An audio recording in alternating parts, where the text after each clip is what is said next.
Hello, my name is Sirisha Indukuri and I'll be imparting lessons on course 103 Rural Society and Polity in India, which is part of BBA Rural Management. This course of Rural Society and Polity will be divided into 5 units. Each of the 5 units will have 4 lessons. The 5 units are going to be 1. A historical understanding and perspective to rural society in India. 2nd, social structure in rural society. 3rd, political structures and processes in rural society. 4th, rural demography and economy. And 5th, social transformations in rural India. We begin with Unit 1, which is Rural Society in India, Historical Understanding and Perspectives. This unit is going to be covered in 4 parts. The first part or the first lesson is going to be an introduction and definition of what a village is, what is rural India. Second, we look at a trajectory of historical understanding of a village. Third, we will look at various sociological perspectives of village India. And fourthly, we will touch upon various dimensions and aspects of rural life. This present lesson is going to be an introduction and definition of village in India. So at the end of this lesson, you will know what is a village in the Indian context, what are the various terms that are used for a village, that Indian villages are not homogeneous, and what are rural and urban differences. I have structured the lesson in the following way. We will first talk of what is a revenue village. We will talk about the various terms that are used for village, the various synonyms, how are villages named. Then we will move on to talk of heterogeneity in Indian villages, and we will talk of rural-urban differences. Now, before I begin, I want you to take a small exercise. When I say village, what comes to your mind? Take 5 minutes and list down the key words, features of how you know and how you understand a village. So let me make it easier for you. Maybe some of the words and terms that come to your mind as you write down about village and its features could be, it is a habitation area. It is something that is distinct from a city or an urban area. Agriculture is the primary occupation. It has a very different and distinct social structure, and possibly it represents traditional society. These must be some of the features that you would have noted down, if not all, at least a couple of these. According to sociologist Andre Bete, the village was not merely a place where people lived. It had a design in which reflected the basic values of Indian civilization. The institutional patterns of the village society and its cultural values were supposed to be an example of what was described as traditional Indian society. In India, village and town are seen as the most basic areas of habitation, areas where people reside. As per Census of India 2011, there are 6.5 lakh villages in India, where 68.84% of the total population of India resides. That's nearly about 69% of India's population lives in villages. Before I move ahead, I would like you to note what is the Census of India. Census of India is an exercise that is conducted by the Government of India every 10 years to generate data and statistics on the country's population. And it is an important source of information for the same. This exercise is done by the Registrar General and Census Commissioner of India, which comes under the Ministry of Home Affairs, Government of India. Now, in today's terms, in contemporary terms, we see a village as a revenue village, which is the most basic unit of administration. The Census of India includes the revenue village and defines it as having the following characteristics. So first, it is an administrative unit, the most basic administrative unit. Second, it's an area with a definite survey boundary. This is important. It's an area with a definite survey boundary. A village can have one or more hamlets which may be dispersed but which fall within that definite survey boundary. Different villages, different revenue villages have separate village accounts, and all areas which are not characterized as an urban area are defined as rural area in the census. Let's look at some other terms that are used for village. Gram, gaon. Gram has been mentioned in the Rig Veda to mean a village. Gram means aggregate. Gaon has been mentioned in the Markandeya Purana, and it is a place which is surrounded by cultivable lands and inhabited by those who cultivate that land. Now, if we think of the word village, it is derived from the Latin word vicus, and according to the Chambers Dictionary, vicus means an assemblage of houses but smaller than a town. Now let's think about how a village is named. What could a village be named after?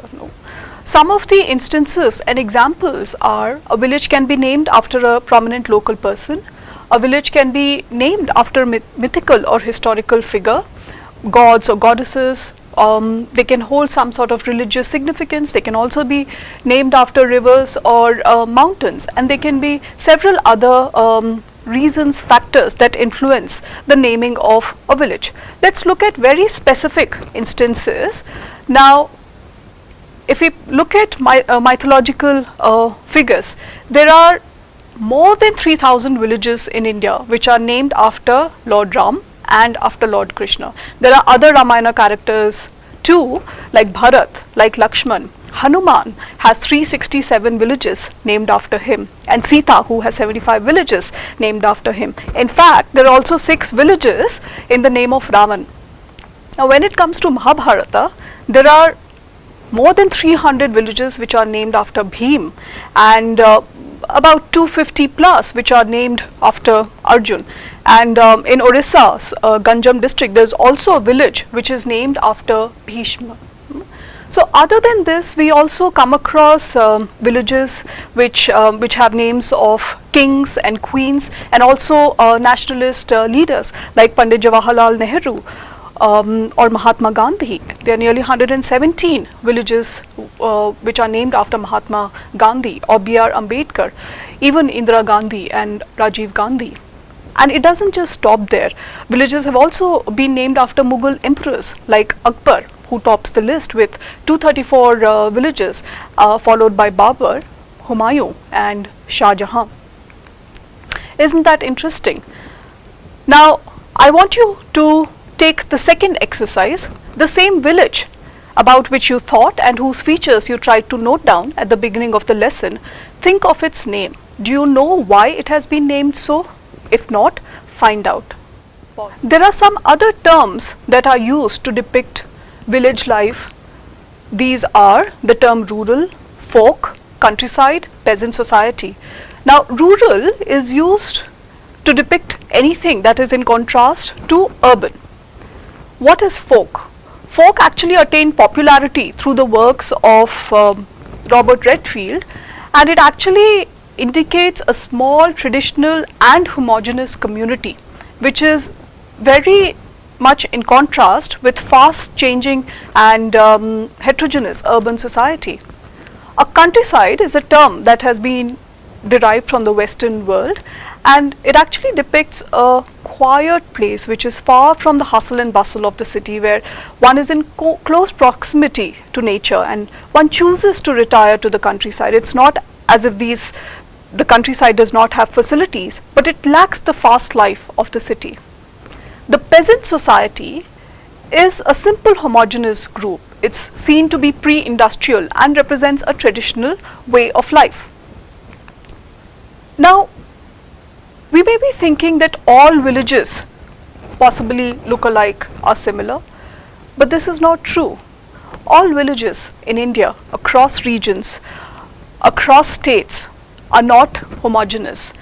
Villages are heterogeneous in a variety of ways, and these ways include types of settlement, the size of the population, the social composition, the economic condition, and also something like proximity to cities and what is the distance at which this village is located from the city. Let us understand each of these a little more.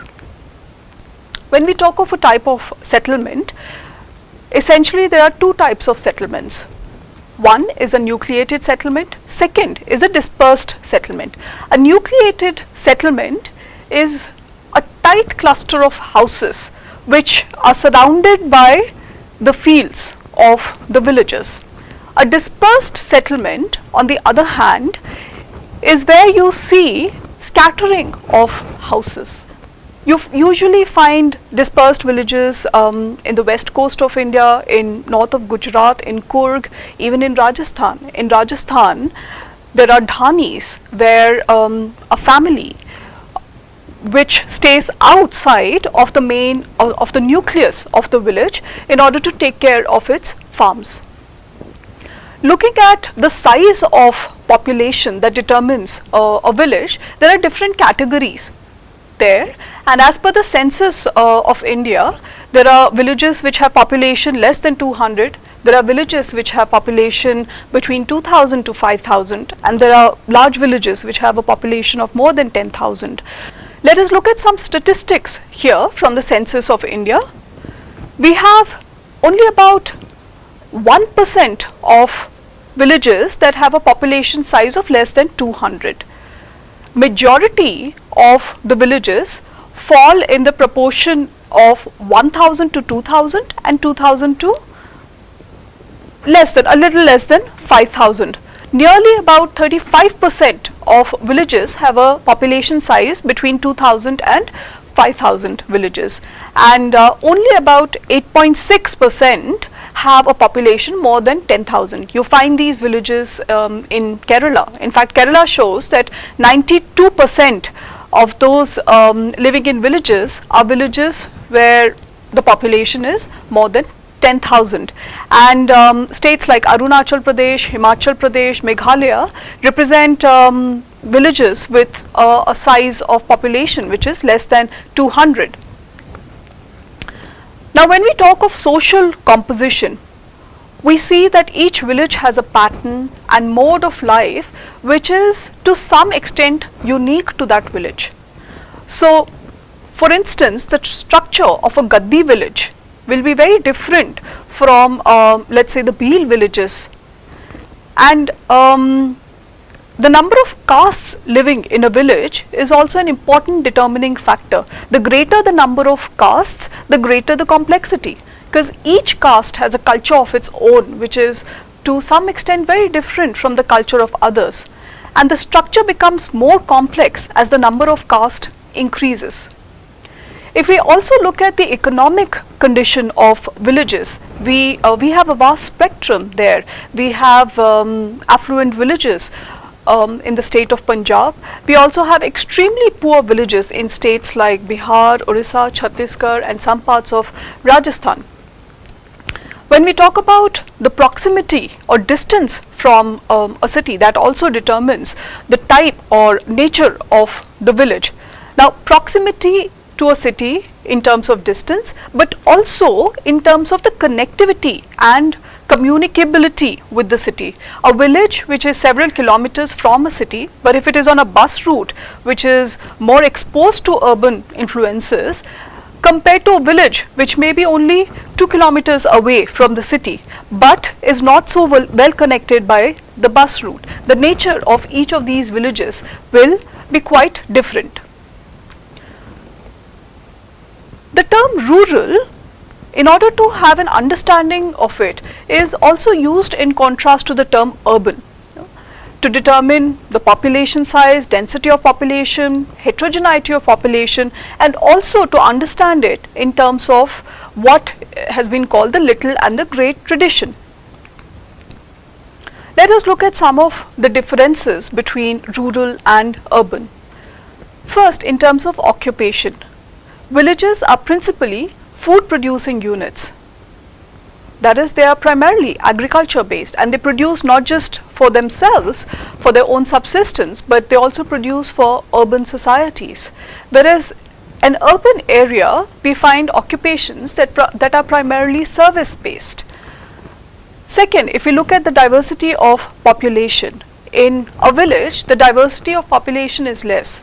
Here people are essentially belonging to a few castes and a few communities, whereas in the case of an urban area, the population is very diverse. We have people not just from various castes, communities, but also from different languages, from different parts of the country, and also from outside the country. When we talk of social interaction, in a village, there is an impersonal relationship between people. Almost everyone in the village knows the other person. There's a personal acquaintance and people know each other by face. Whereas in the case of an urban area, where the area is vast, people meet each other only temporarily. Now coming to the environs of a rural area and an urban area, the environment in a village is much more natural than man-made, vis-a-vis an urban area where the environment is more human or man-made than natural.